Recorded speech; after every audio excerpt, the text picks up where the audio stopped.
Hello and welcome to the Everyday Adventure Podcast. My name is Nikki Bass and I will be bringing you thoughts, ideas and stories from some incredible guests to hopefully inspire you to live more adventurously in your everyday lives.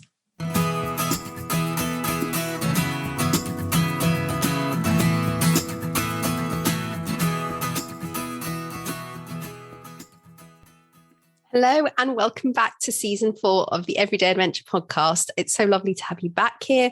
I hope you've had a wonderful week.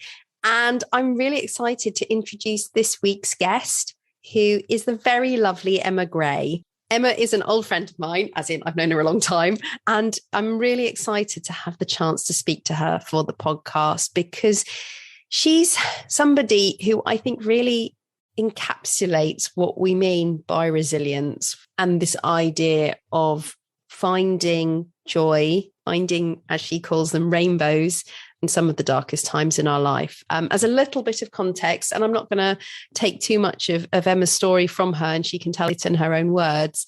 But to give you a bit of background, at the age of 35, Emma's husband, Simon, was diagnosed with terminal cancer. And she was not only faced with the prospect of losing the love of her life overnight, but she also had to come to terms with the shock and the day-to-day reality that what that meant for her and their 2 children, of bringing up 2 children alone, being the breadwinner in the family and becoming a carer to her partner. So after Simon passed away, Emma decided that she wanted to embark on a new career path, using her experiences, her knowledge, and also her training to help people who find themselves in similarly tragic or difficult circumstances, and also to help prepare all of us for the inevitability that is death, something that is very rarely talked about in our society, but as Emma's story shows, absolutely can happen to any one of us. And it's something that we don't tend to focus on, whether it's in terms of getting our admin in shape or whether it's in terms of even having those difficult conversations. And so it's a real privilege to be able to share Emma's story and speak to her about the situation she found herself in, but also about what she has done since and what she now calls rainbow hunting, which is the name of her business and is also focused on really finding the smallest breaks in the cloud, those moments when even amongst really dark times, there are those rays of hope and joy, and how that has helped her personally on her own path too. Emma, it's so lovely to have you here. Thank you so much for joining me. Oh, it's such a pleasure. I love your podcast so much. I listen to it loads. Oh, that's wonderful to hear. Thank you. So I think the first question I want to ask you is, you've established your business Rainbow Hunting, and I know it's also been the focus of, before that, of your Instagram posts and sort of in a way, a philosophy, a way of which you approach life. And I just wanted if you could give me a sort of a bit of an idea of where the inspiration behind that came from, what motivated you to start sort of with that approach. Yeah, it's really interesting because it was born after Simon died, really. And I think, for those who don't know, my husband died 5 years ago in July 2016. And although he was Royal Marine and he was fighting fit, he died at home of cancer. And it was really bizarre because we expected that was a risk of his job, but yet never expected it to happen at home. And the downside of it happening at home is that we lived with 2.5 years of anticipatory grief, knowing that he was terminally ill. And at one point having a part where to the outside world, it looked like he was better. Yet this kind of dark cloud followed us around. So rainbow hunting concept was almost born while he was alive, because in 2014, one of my friends said, how do you keep going? Like, how do you, because at one point he got so much better that he threw himself back into work and everything. Yet we knew he was going to die. And I said, well, I'm absolutely certain that unless I'm in a horrible accident on the M5 or something nasty happens, that he's going to die imminently and before me, and I will be on my own. And she was like, that's huge. Like, that's just massive. And I said, well, it's kind of like the weather. So, and it's a bit naff and it's a bit cheesy, but I really do repeat it every single time, because I think it's really important that sometimes when it's grey and it's wet and it's miserable and you get cold and you're down and you're depressed and you're in a bad place, it's easy to lose hope. But actually it sounds so naff, but the sun and the stars are still shining and they are always there. You just got to believe that they're there sometimes because you can't see them. So you've got to go chasing rainbows. And then after Simon died, what happened was I really struggled at one point and I hit a black cloud.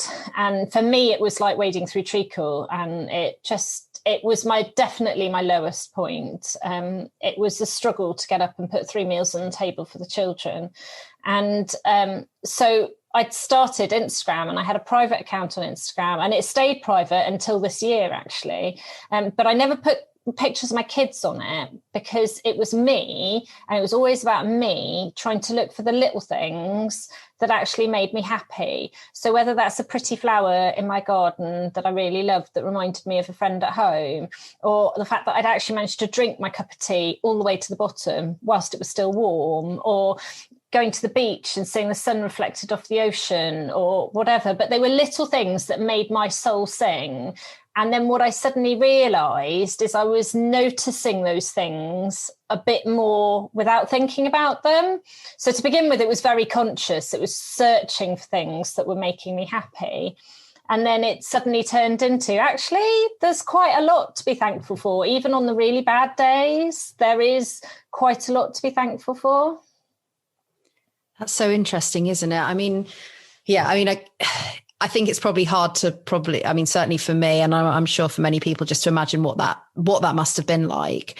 But that point about actually by concentrating on the small things, that picking up on those moments, that sort of that, I guess, the chink of light coming through, or that reminder that, that there is a constant somewhere, is so powerful. And I think it applies in so many ways that we're facing. But I think what's really interesting, I know it's often, when I look on social media and people put out there, just look for the little things, or look for things that make you happy. And it's sort of put out in a way that's, this will fix everything. And I think what's so interesting listening to you is actually there's a lot of really hard work that's going on behind the effort to do that, and to keep, bringing yourself back to that place of where is that light, where are those moments of joy, does pay off, but that you have to apply it, and you have to keep doing it consistently. And that, that at some level, I guess there's a belief that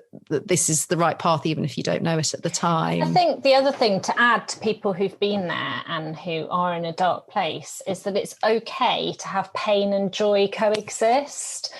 So you can be in a really bad place, but go, wow, that's beautiful. And it is possible for those two to coexist. And that's something that I took a while to get my head round.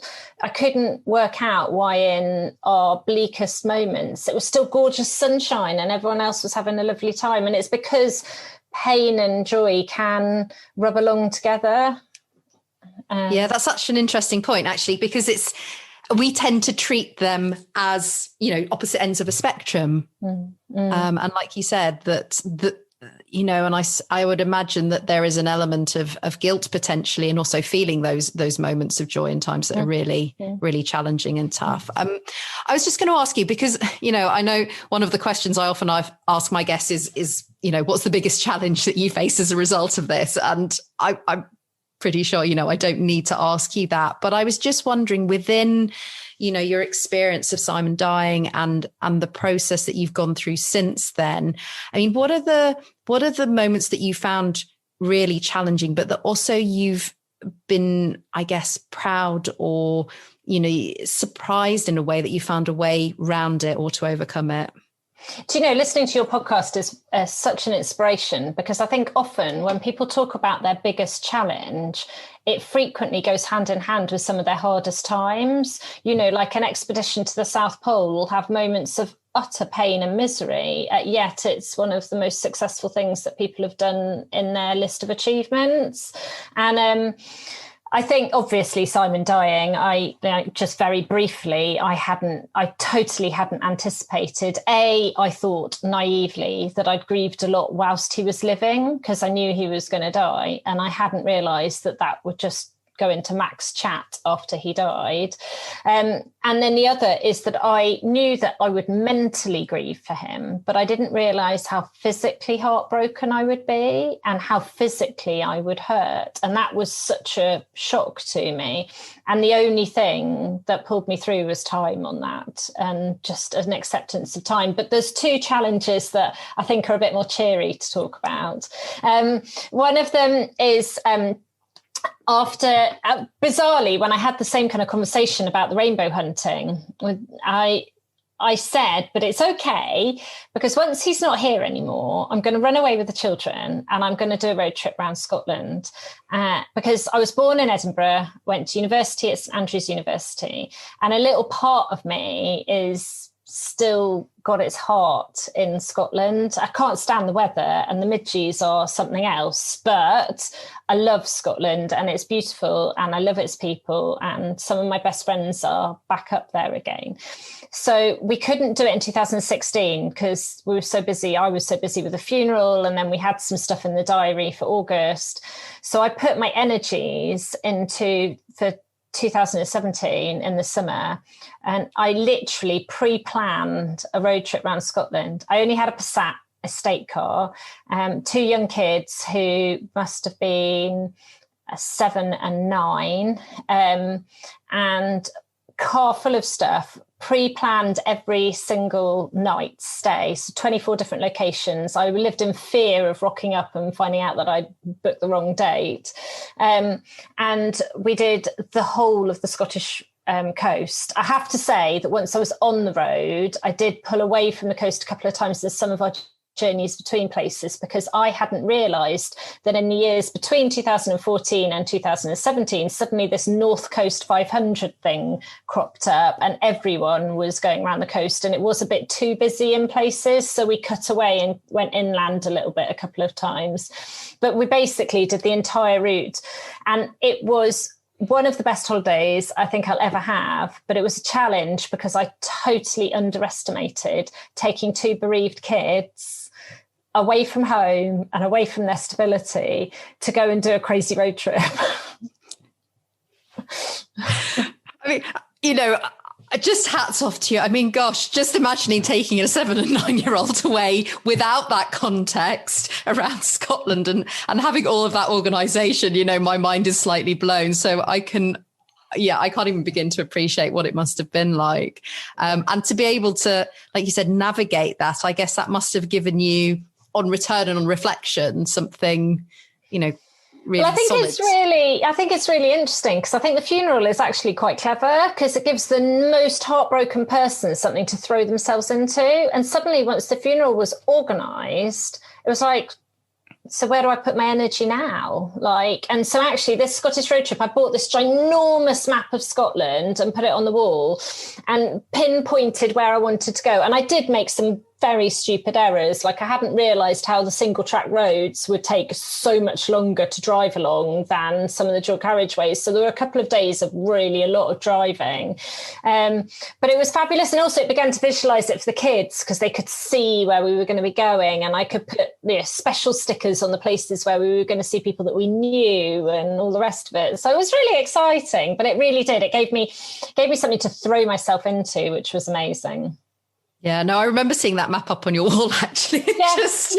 I mean, like you said, getting the children involved in it as well as making it something for all of you. Yeah. I mean, I know, you've gone on to take on sort of other adventures and everyday adventures. Like I said, I think we chatted before about how some of my guests come on and they've done this really enormous adventure. But I think what I love about your approach is, as you really have thrown yourself into these sort of everyday, trying new things, new different adventures, finding new moments, new rainbow moments, I guess, as well. Yeah. I mean, what have been some of the benefits that has brought you, and maybe some of the unexpected benefits? What's happened that you really didn't expect?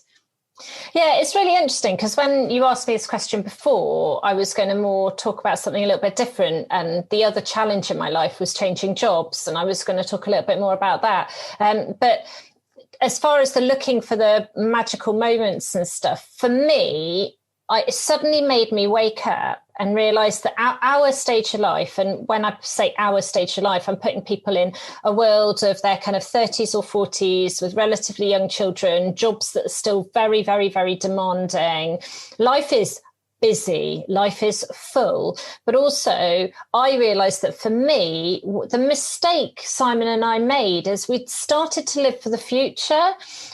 You know, we were earning now for what we wanted to spend things on in the future, the forever home and this and that and the other.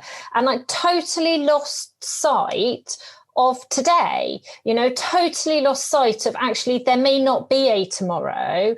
So the benefit of the rainbow hunting is you enjoy today, even if it's really bad. I had a temptation to swear there, but I have held myself back. That's all right. It's happened before. Yeah. Even if it's really, really bad, yeah. Pain and joy can coexist. That's the whole thing with the military, that sick humor. You're in a mess together, yet you can laugh about something crazy that's happened, because pain and joy can coexist and they can be together. And, when you do an adventure, I get fed up with people's Facebook posts sometimes because they gloss over the bad stuff, and actually the bad stuff actually sometimes makes that challenge feel so much more satisfying, because that on the way to the beach the kids threw up and you had to do this and you had to do that, and then when you arrived they ate sand sandwiches and all the rest of it, but actually you did have a really nice time. So the pain and the joy kind of coexisted together, and that's all fine. That's such a good point, actually. I mean, when you're saying that, I was sort of thinking of also the number of adventures I've aborted or cut short or had a picture of in my head that we would get to this beach and have a lovely, happy family day, and the kids have tantrumed and the sand went in the food and, the dog ran off and stole somebody's ball. And it was, when we all sort of stomped off the beach. But actually, when you look back at it, you sort of go, actually, despite all of that, we got an ice cream. We came back with sandy toes and we were all, we all felt much better for a day out at in the fresh air. And I think, there's something about that the magic sits in the struggle, in it not being perfect, but in the fact that you've given it a go and that it's taken you somewhere different. And I think that's such an important point.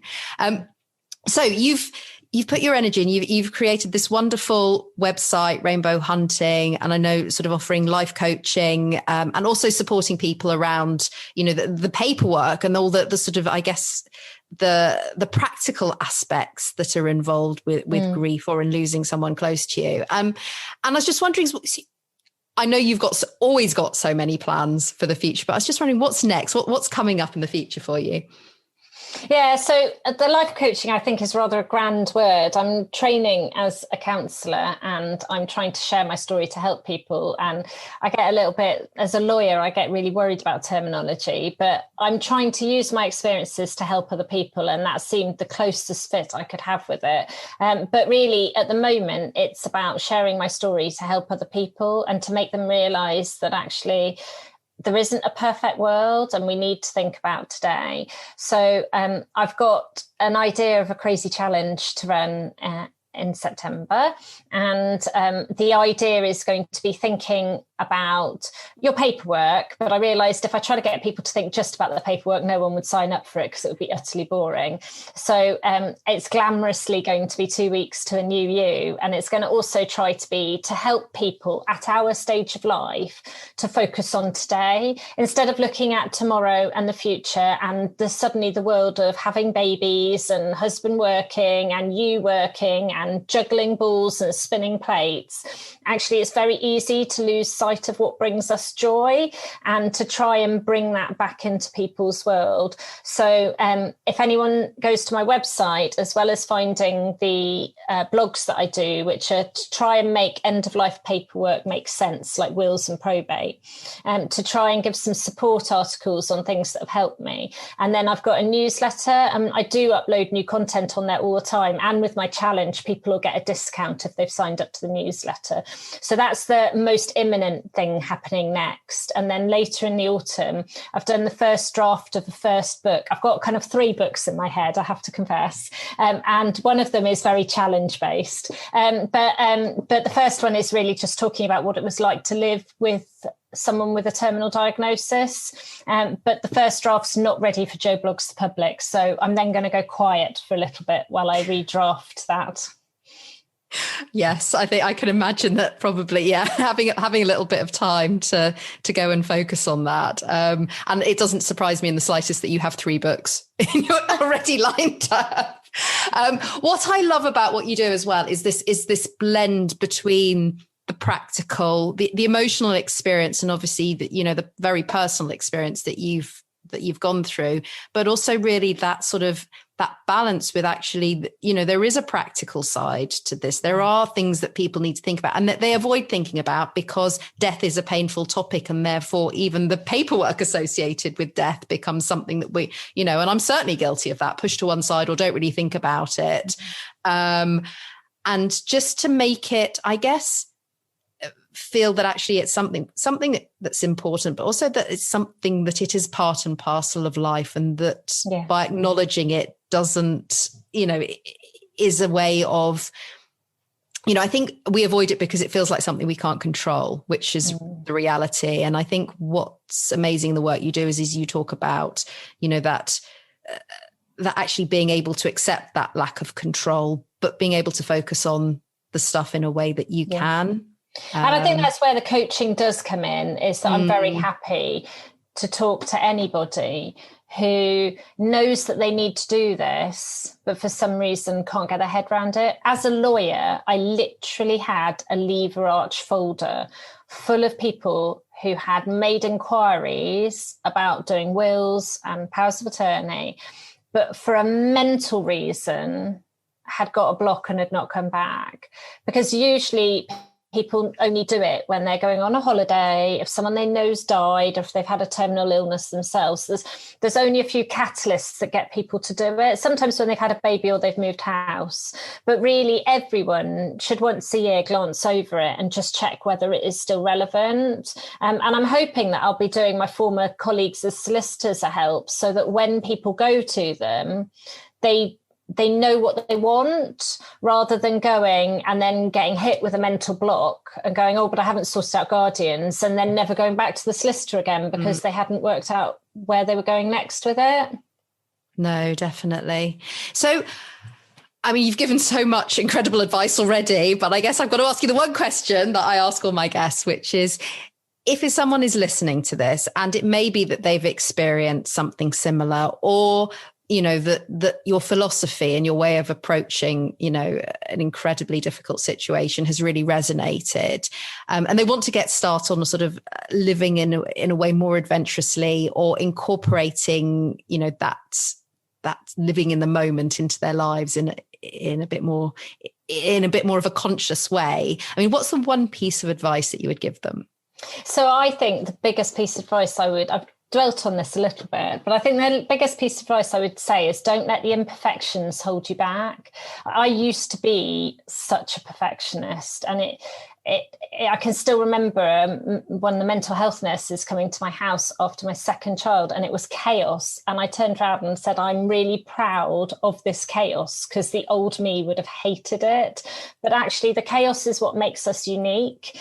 The bits that are imperfect about us is what makes us us. And so don't let the little imperfections and the little niggles hold you back, because if your gut and your heart want to do it, then it's worth giving it a go. Incredible. Thank you so much, Emma. So if people want to find out more about you, about rainbow hunting, where can they go? So the best place to go is the website, because that's got all the links to all the social media bits on it. So the website is literally www.rainbowhunting.co.uk. So really nice and straightforward. But I've also got Instagram, which is at Rainbow Hunting Moments, which used to be private until this year. And I've opened it up to the world, which is all very exciting. And I'm on Twitter, but I'm not hugely active on Twitter. And then I do quite like LinkedIn. So I'm on LinkedIn as well. Brilliant. And we'll pop all of those links in the show notes as well, so people can go and find you really easily. Thank you so much again, Emma. It's been, as always, an absolute joy to speak to you. And I can't wait to see where you go next with all of this. It's super exciting. Thank you so much for joining me. Take care. Thanks, Nikki. Cheers. Bye. So I, first of all, really wanted to extend a massive thank you to Emma for her honesty, for her willingness to share her story on a subject that I know is challenging, that is painful, and that so many people will have an experience of in so many different forms. But I think the Emma's willingness to talk about it, to talk about what she has personally experienced, what she has been through, and also, what she has learned along the way is hugely valuable. And opens up a conversation that often doesn't take place. So massive thank you to lovely Emma for joining me this week. And I wanted to pick up this week on the point about imperfection, and this idea that if we take on a challenge or an adventure or something new, that one of our anxieties or fears often around that is that, that it won't work, or that it won't look like the Insta-perfect world that we might see out there on social media. As Emma pointed out, often that's where the real beauty, the real magic lies, in those imperfections, in that reality, in something that feels, whether it is sand in your sandwiches, whether it is getting lost, which I've done on many occasions. I probably shouldn't admit that, having been in the army, but it happens.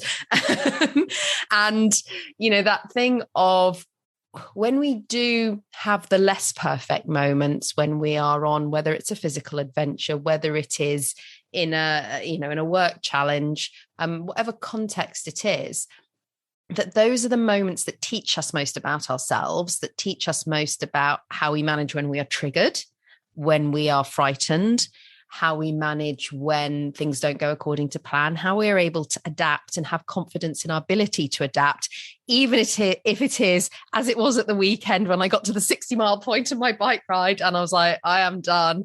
I was able to thankfully call up my husband again to come and rescue me. But that ability to be able to think, what, it didn't go how I would have wanted it to necessarily go. But I've managed to find a way through. I've managed to cope with that difficulty or that moment of imperfection and find a solution. And that all adds to the bank of our resilience, that knowledge that we can do hard things, that we can cope, and that when we therefore go on to take on future challenges or try new things in our lives, we have that bank that is building up, knowing that we can cope, that we can adapt, and therefore we don't have to get it right. It doesn't have to be perfect. Anyway, I'm going to leave you with that thought for this week.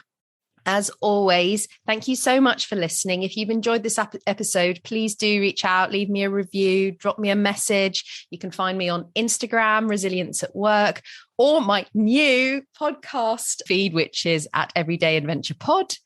Or you can find me on Facebook in the Everyday Adventure Club, get in touch via LinkedIn, Nikki Bass, or contact me via my website, resiliencework.co.uk. In the meantime, I will be back again next week with another wonderful everyday adventurer to share with you and some more great stories. And I look forward to catching up with you again then. Take care. Bye.